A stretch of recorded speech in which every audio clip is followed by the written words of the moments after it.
Esto de algún modo nos retrotrae a las guerras de religión del siglo XVI y del siglo XVII, que eran reglas, digamos, enfrentamientos muy particulares, donde no solo se enfrentaban naciones, porque detrás de la religión estaban los estados, sino que se enfrentaban apreciaciones, valoraciones espirituales muy complejas, ¿verdad?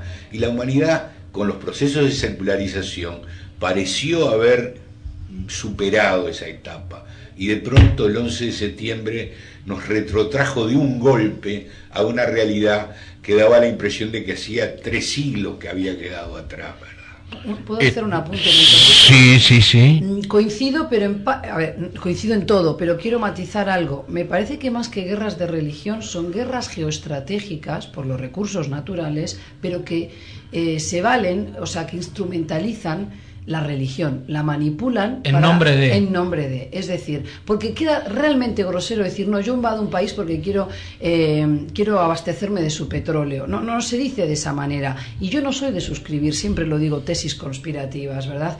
Pero no queda otra que recordar que el 62% de las reservas mundiales del crudo, del petróleo, están en Oriente Medio. Claro, de hecho, por ejemplo, Estados Unidos intentó abonar la teoría de que, o no teoría, o el hecho de que en Afganistán los talibanes hacían destrozos socialmente, claro. Pero eso no prendió. No, claro. Lo que prende es... Aparte, los talibán sí son unos energúmenos, con todas las de la letra, y ni siquiera los afganos ya los quieren hoy día, pero es que allí hay tribus como la Pashtun, que es la más importante, con un código, el Wali Pashtun, que es realmente ancestral. Entonces, estén o no estén los talibán, la condición de las mujeres no va a cambiar sustancialmente. Y eso, si no se dice así, es falsear la verdad, pero además es desconocer una realidad que te va a hacer incurrir en errores, como bien decía nuestro compañero hoy en la tertulia, muy graves. Ahora, yo coincido totalmente con ese diagnóstico.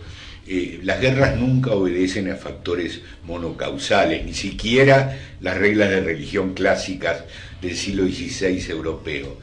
Lo que ocurre es que estos enfrentamientos tienen una dimensión simbólica que es vivida, percibida por mucha gente como una guerra de religión, aunque no lo sea esencialmente, ¿no? Pero además me gusta esta dinámica que le estamos dando a la charla, porque algo que siempre me pregunta la gente también en Uruguay, bueno, es que esas culturas tan diferentes, bueno, es que esas personas tan lejanas, tan diferentes, y yo siempre acabo preguntando, ¿realmente son tan diferentes? Te voy a dar un dato, Jorge. Cuando uno habla del credo musulmán y dice, ¿en qué cree un musulmán? ¿Cuál es su imaginario colectivo? Son los ángeles, el arcángel Gabriel, que también es el mismo que visitó a la Virgen María y visita después al profeta Mohammed, es el día del juicio final, en la predestinación, el sacrificio como un método para limpiar el cuerpo, la mente, el espíritu. ¿Todo eso le suena extraño a un judío y a un cristiano? Para nada. ¿O no nos han hablado de los angelitos de la guarda desde que somos chicos? Claro. ¿Verdad? No nos han hablado del premio y el castigo, del cielo y del infierno. Entonces, no somos tan sustancialmente diferentes. Lo que hay es sí un lapso de tiempo en el cual Occidente avanzó en lo que es la separación de poderes institucionales, que en estos países no se ha producido. Pero incluso temas tan espinosos y controversiales como la lapidación de mujeres, recordemos que eso está también en la Biblia y en el Levítico. Sí, además para los uruguayos ver en una revista española la familia real británica o la familia real española nos parece algo anacrónico. Sí, claro, pero es natural. Compramos la revista y la leemos. Claro. Y por gracia divina están ahí. Exactamente. Es decir, hay explicaciones que en realidad no aplicamos a otros mundos. Estamos en el momento final, ¿verdad? Hay muchas cosas para marcar. Heber, ¿fue el anticipo de la decadencia del imperio norteamericano, o como ellos llaman, de la democracia imperial norteamericana, como llaman algunos analistas norteamericanos, admitiéndose a sí mismos?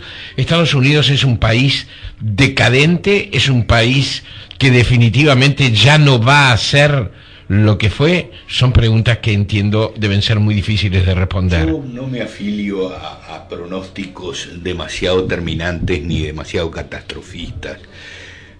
Creo que el 11 de septiembre tuvo efectos concretos, más allá de cuál pueda ser el efecto a largo plazo sobre la cultura y la civilización occidental y norteamericana en particular. Lo que me parece claro, Jorge, es que estos 11 años, y creo que quizás sea la consecuencia más importante de todo esto, ha habido un decaecimiento grave del derecho internacional público. Es decir, los derechos humanos se respetan mucho menos de lo que se respetaban antes de que cayeran las torres. Las Naciones Unidas ocupa un lugar mucho más subordinado, mucho menos independiente del que tenía con anterioridad. La posición hegemónica de Estados Unidos y su cohorte de partidos, de países satélites, digamos así, aunque el término pueda ser excesivo, es mucho más preeminente de lo que era antes.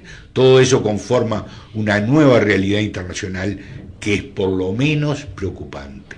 Esta es una consecuencia clara y notoria de lo ocurrido el 11 de septiembre, ¿no? Sí, y yo creo que también nos tenemos que preguntar, y de aquí en más, ¿qué hacemos? Porque hay que recordar, hay que reflexionar, y por tanto de esa reflexión debemos extraer lecciones, pero también decir, ¿y cómo continuamos? ¿Cómo va a ser nuestra relación con el mundo musulmán?